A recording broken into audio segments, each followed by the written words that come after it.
partenza valida di questa prima divisione.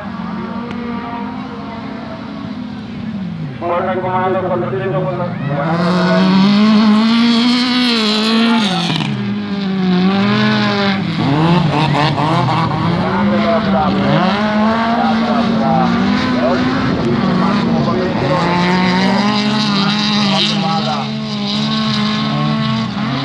Con l'acceleratore al secondo posto Loris Scappini è seguito da Massimo Bavetto. Ricordo 5 giri di pista per tutte le categorie, tutte le gare che vedremo prossimamente. Vada Scappini Bavetto, queste le 3 posizioni.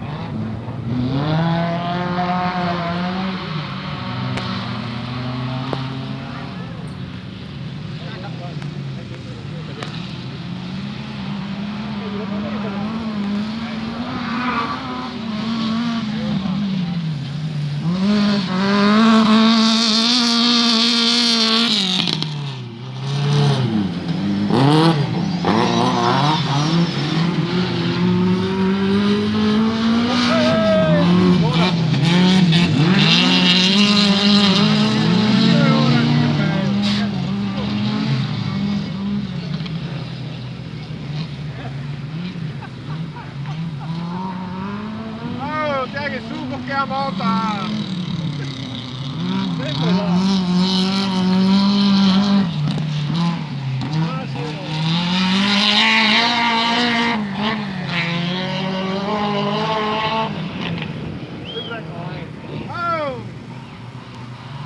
Sempre va su che ti grande.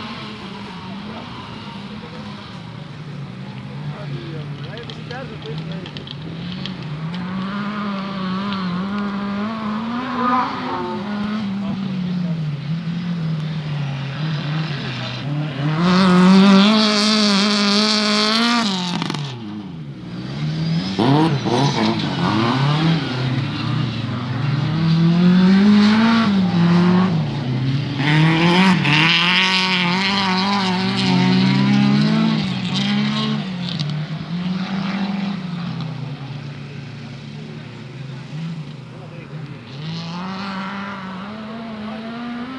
Rimasti 2 i piloti in gara, sono Fabio Vada e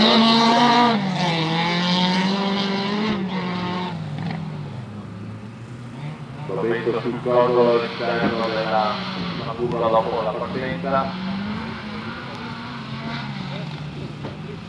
Sempre il leader Loris Scappini 19404 il numero. Scusate, Fabio Vada, 843.